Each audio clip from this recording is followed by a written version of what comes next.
Hello student, dynamic शिक्षा channel में आपका स्वागत है। आज हम बनाने वाले हैं किरचॉफ लॉ में सेकंड लॉ किरचॉफ का, जो होता है वोल्टेज लॉ। वोल्टेज लॉ और वोल्टेज रूल भी इसको कह सकते हैं। इससे पहली वीडियो में आपने किरचॉफ लॉ का करंट रूल या करंट या लूप रूल भी जिसे हम कहते हैं वो हमने देखा हुआ था, राइट। तो यहाँ पर अब हम क्या करेंगे, वोल्टेज लॉ को रीड करने वाले हैं। तो वोल्टेज लॉ में क्या करते हैं, यहाँ पर हमें क्या करना होता है, मैश बनाने पड़ते हैं, मैसेज हमें क्रिएट करने पड़ते हैं। मैसेज क्रिएट करने के बाद फिर हम क्या करते हैं, सर्किट को सॉल्व करते हैं। देखो, अगर सर्किट जब क्या हो जाता है, थोड़ा क्रिटिकल या टिपिकल हो जाता है, तो वहाँ पर हम किरचॉफ का सेकेंड लॉ यूज़ करते हैं। इसके अकॉर्डिंग क्या होता है कि जितना भी पोटेंशियल है, ठीक है, जितना भी पोटेंशियल है उसको हम क्या करते हैं, इज इक्वल टू जीरो करते हैं। या इसमें ये कहें, जितने भी सारे पोटेंशियल है, चाहे वो पॉजिटिव पोटेंशियल है, नेगेटिव पोटेंशियल है, कुछ भी पोटेंशियल है, उन सबका जो सम होता है वो हम क्या करते हैं, जीरो निकालते हैं। तो उससे हम क्या कर सकते हैं, फिर कोई भी सर्किट को सॉल्व कर सकते हैं। बेसिकली ये सर्किट किसी भी रेजिस्टेंस के अंदर की करंट अगर निकालनी हो या उसके अंदर पोटेंशियल हमें निकालना हो, तो वो फाइंड करने के लिए इस रूल का यूज करते हैं। तो इसके लिए हम एक सर्किट क्या करेंगे, क्रिएट करेंगे। तो सर्किट किस तरीके का क्रिएट हो सकता है, ऐसा हम एक सर्किट बनाएंगे। कोई भी कैसा भी सर्किट बना सकते हैं, लेकिन एक एग्जाम्पल के लिए हम इसको देखते हैं। तो यहाँ पर एक बैटरी हमने ली हुई है, इसका सेल लिया हुआ है, इसका EMF E1 है, जिसकी डायरेक्शन नेगेटिव से पॉजिटिव की ओर। इस पर एक रेजिस्टेंस हमने R1 रखा हुआ है और इसके साथ एक बैटरी बीच में कनेक्ट की हुई है, राइट। और इस पर एक रेजिस्टेंस R2 कनेक्ट किया हुआ है, इसका EMF E2 है, ये पॉजिटिव या नेगेटिव, और यहाँ पर रेजिस्टेंस R2 है। सेम दैट इसके बाद एक और रेजिस्टेंस हमने यहाँ कनेक्ट किया हुआ है, ठीक है, और इन सबको ऐसे पैटर्न पे रख दिया। इसकी हम नेमिंग कर लेते हैं। तो इसको मैंने A, B, C, D और EF करके रिप्रेजेंट कर दिया। ये जो रेजिस्टेंस है इसको मैंने R3 लिया हुआ है। तो अभी देखो हमें करना क्या है, सबसे पहले तो हमें करंट फ्लो करानी है, राइट। तो करंट कैसे फ्लो होगी, देखो इस बैटरी से अगर हम I1 करंट भेजते हैं और इससे I2 करंट भेजते हैं, राइट, क्योंकि पॉजिटिव से नेगेटिव की ओर ही हमें करंट भेजनी है। और अगर सेल क्या होगा, यूज़ हो रहा है या सेल को हमने कनेक्ट किया है, तो करंट ऑलवेज पॉजिटिव से नेगेटिव को चलती है। तो इस वाले सेक्शन में I1 करंट दिख रही है, इस वाले में I2 दिख रही है। अब ये I1 यहाँ से आई और I2 यहाँ से आई, तो इस वाले में क्या हो जाएगा, इसको I1 प्लस I2 कहेंगे, बिकॉज दोनों का सम होके ये रिजल्टेंट यहाँ से पास होगी। इसको हम I3 भी रिप्रेजेंट कर सकते हैं, इक्वल टू मैं इसको I3 भी लिख सकता हूँ, जैसा हम सुटेबल समझे। इसके बाद ये वाले में पूरे में I1 प्लस I2 जा रही है। यहाँ वाले में बात करें तो इसमें I2 ही है और इसमें I1 ही है। अब सबसे पहले क्या किया जाता है, हमें एक मैश क्रिएट करना होता है। देखो, तो मैश कैसे क्रिएट करना है, हमें एक मैश लेना है। मैश का मतलब हुआ एक हमें सर्किट को क्या करना है, लेना है, जहाँ से पॉजिटिव से स्टार्ट करेंगे और उसी बैटरी के नेगेटिव तक लाएंगे। मतलब जैसे सोचो, अगर हमने यहाँ से स्टार्ट किया है, तो वैसे हमें स्टार्ट कहाँ से करना चाहिए, जहाँ से करंट की डायरेक्शन है। तो करंट की डायरेक्शन कहाँ से चलती है, बैटरी के पॉजिटिव टर्मिनल से नेगेटिव टर्मिनल की ओर। तो किसी भी बैटरी से हम कनेक्ट कर सकते हैं। तो मैंने क्या किया, इस वाली E1 बैटरी से स्टार्ट किया और सर्किट को कैसे लेते हुए चला, यहाँ से I1 होते हुए और ऐसे पूरा घुमा के यहाँ वापस से नेगेटिव टर्मिनल पे ले आए। तो कैसे हम घूमे, हम इसके अंदर घूमे हैं, देखो हम इसके अंदर कैसे घूमे हैं, हम इसके अंदर घूमे ऐसे, जिसे हम कहते हैं एंटी क्लॉक। तो हमारा मैश क्या बना हुआ, मैश हमारा बना हुआ है ए से D में चले, D से C में चले, C से B में, वापस से A में। तो ADCBA, इतना मैथ्स का हमें पता चल गया। अब हमें कैसे पोटेंशियलों को लिखना है। देखो EMF भी एक पोटेंशियल है। तो सबसे पहले यहाँ से ऐसे चल रहे हैं, तो हमारे पास क्या आ रहा है, ये पहली बैटरी आ रही E2। E2 का जो टर्मिनल पहले आएगा उसको हम लिखेंगे। देखो E2 का हमें पॉजिटिव टर्मिनल मिल रहा है, तो हम इसमें लिखेंगे E2, ठीक है। तो E2 मतलब पोटेंशियल हो गया।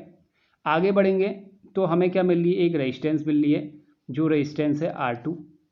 R2 में करंट, देखो R2 में करंट जा रही है I2, उसकी डायरेक्शन जहाँ को हम चल रहे हैं उसके ठीक अपोजिट डायरेक्शन में है। देखो I2 यहाँ को चल रही है और हम चल रहे हैं इधर को, तो हम क्या लिखेंगे, नेगेटिव डायरेक्शन के साथ चलेंगे, क्योंकि करंट की डायरेक्शन को हमें उस डायरेक्शन में लाना होगा, तो हम चलेंगे नेगेटिव।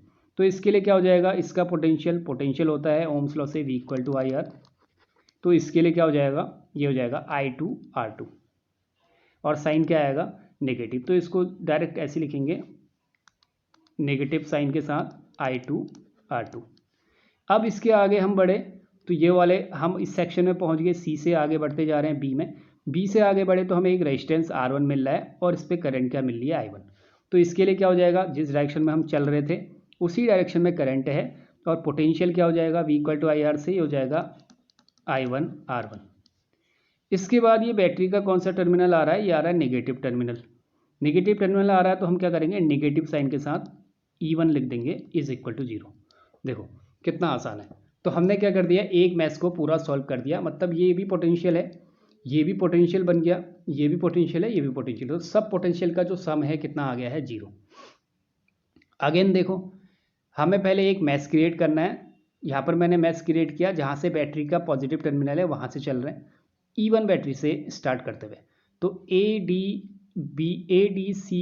किया। इसके बाद हम देखते हैं, जैसे ही यहाँ बैटरी से आगे बढ़ते हैं तो हमें सबसे पहले ये बैटरी मिलती है। इस बैटरी का जो टर्मिनल पहले हमें दिखेगा, हमें दिख रहा है प्लस, तो हमने लिख दिया बैटरी के साइन के साथ E2 और पॉजिटिव है। उसके बाद आगे बढ़े तो हमें रेजिस्टेंस R2 मिल रही है, इसमें करंट तो हमें जा रही है ऐसे, लेकिन हमें चलना है ऐसे, तो हम क्या लिखेंगे, नेगेटिव साइन के साथ I2 R2। फिर आगे बढ़े तो यहाँ पर हमें कौन सा रेजिस्टेंस मिल रहा है, R1, और R1 में हमें करंट कौन सी मिल रही है, I1। तो हमारा क्या आ गया, I1 R1। इसके बाद जो टर्मिनल आया वो आया नेगेटिव टर्मिनल, उसका हमने विद साइन बैटरी का EMF लिख दिया E1 इक्वल टू 0 हो गया। अब हम क्या करते हैं, एक हमने ये इक्वेशन बना दी, अब दूसरी इक्वेशन हम बनाएंगे मैथ्स। देखो मैथ्स कौन सा लेते हैं, दूसरा मैथ्स, अब ये तो हो गया, ये तो कंप्लीट हो गया। अब दूसरा मैथ्स कहाँ से आएगा, डी के बाद हम चलेंगे एफ के बाद E, फिर C, फिर D। तो DFECD, ठीक है। अब इस मैथ्स में चल गए, अब इसमें देखते हैं।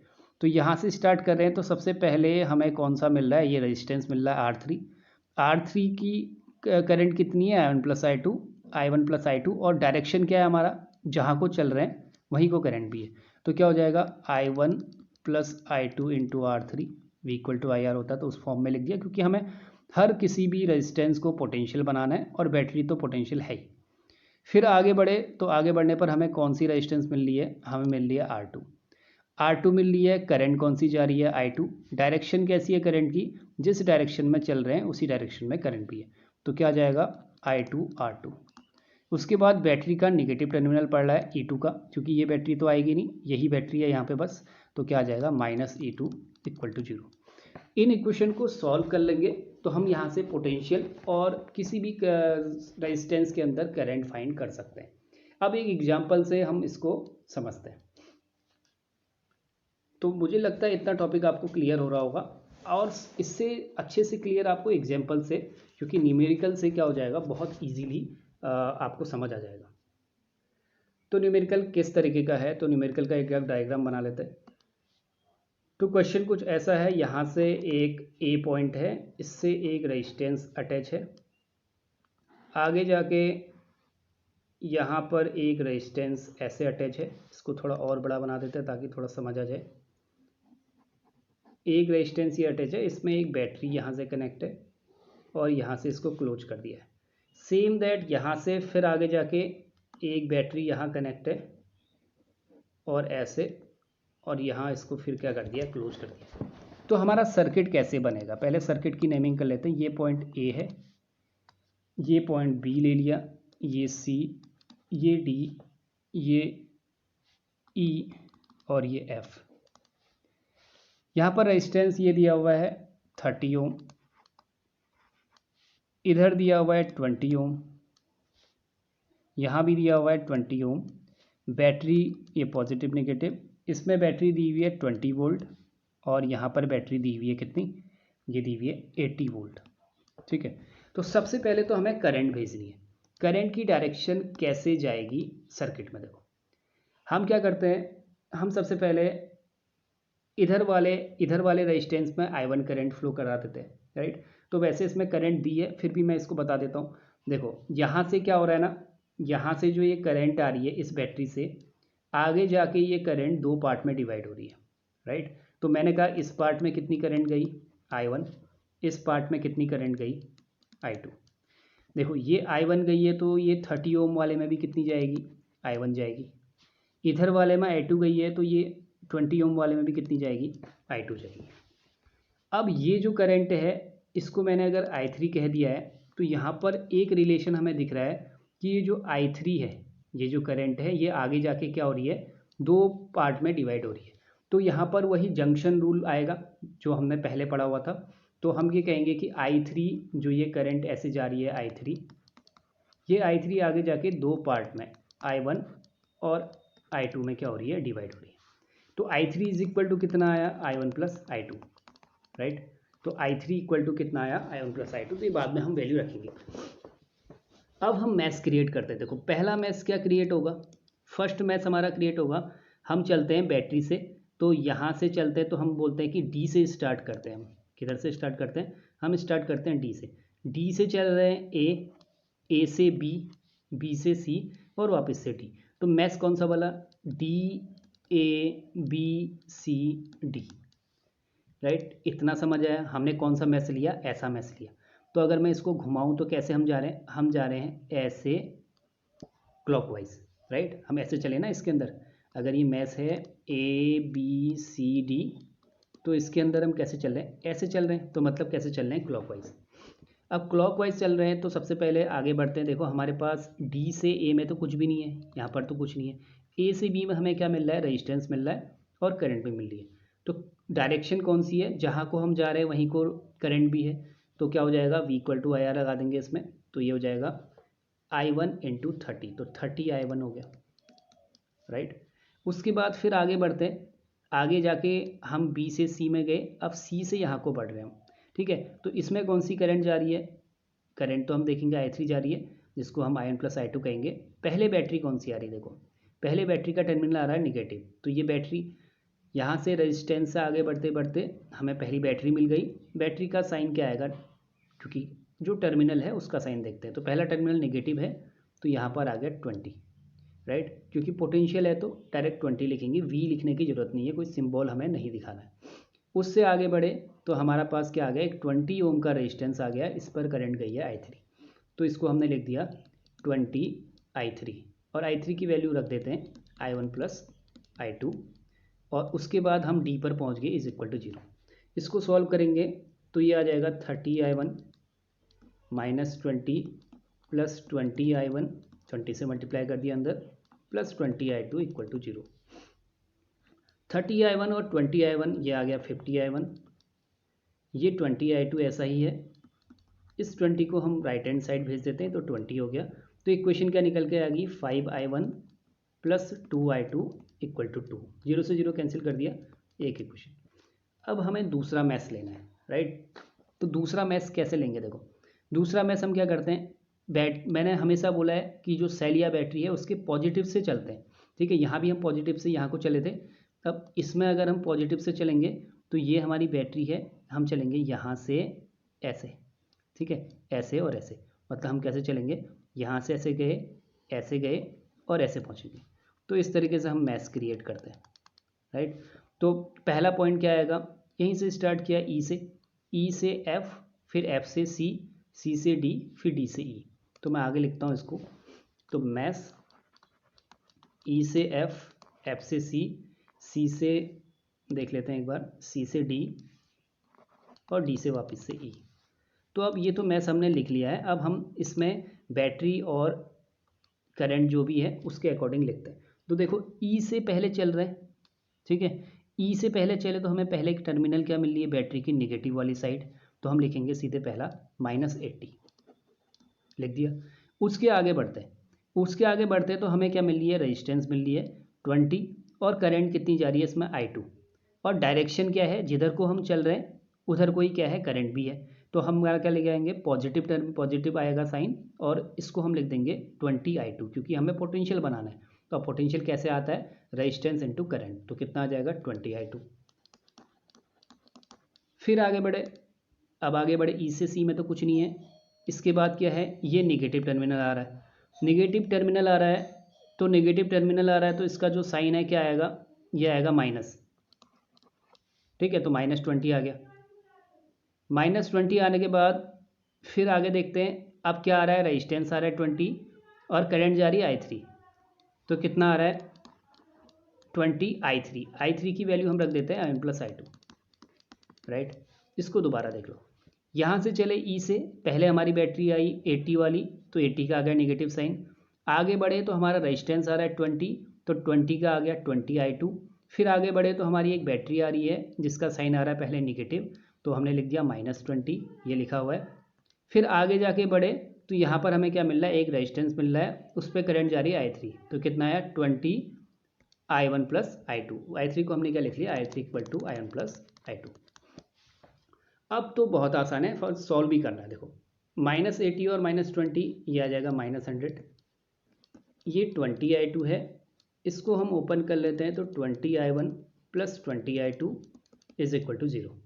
देखो 20 I1 को ऐसे ही रखते हैं, 20 + 20 हो जाएगा 40 I2 = 100 हो गया। एक जीरो से एक जीरो कैंसिल कर दिया, तो ये 2 से भी कैंसिल कर लेते हैं, तो ये आ जाएगा I1 + 2 I2 = 5, राइट। तो ये दूसरी इक्वेशन बन गई। अब हमें दो इक्वेशनों को सॉल्व करना है। पहली इक्वेशन है 5I1 + 2I2 = 2 और दूसरी है I1 + 2I2 = 5। तो इसको लिख लेते हैं नेक्स्ट। तो ये पहली आ गई 5I1 + 2I2 = 2 और दूसरी है I1 + 2I2 = 5। इन दोनों को एलिमिनेशन मेथड से सॉल्व करते हैं। तो कैसे सॉल्व किया जाता है, साइन चेंज करेंगे, ये प्लस का निगेटिव, ये भी निगेटिव कर दिया, दोनों को सब्सट्रैक्ट कर रहे हैं, तो ये तो कैंसिल हो गया। 5I1 में से I1 अगर हम माइनस करेंगे तो कितना आएगा, ये आएगा 4I1, राइट। और ये 4I1 आ गया। इसके बाद यहाँ देखते हैं, तो 2 - 5 कितना आएगा, -3, क्योंकि निगेटिव है। ठीक है, तो I1 = कितना आ गया, -3/4 एम्पियर। देखो I1 की वैल्यू किसी में भी प्लेस कर देंगे तो I2 कितना आता है, I2 मैं डायरेक्टली लिख दे रहा हूँ, 23/8 एम्पियर आएगा। तो ऐसे हम क्या कर सकते हैं, कोई भी किरचॉफ रूल से सर्किट को हम सॉल्व कर सकते हैं। इसमें हमने दोनों रूल ऐड किए हुए हैं, एक तो जंक्शन रूल हो गया, एक लूप रूल हो गया, राइट। तो जंक्शन रूल और वोल्टेज रूल दोनों को हमने क्या किया हुआ है, यूज किया हुआ है। जंक्शन रूल हमारा यहाँ पे यूज़ हुआ, हमने देखी कि करंट कहाँ पर ऐड हो रही है, कहाँ पर माइनस हो रही है।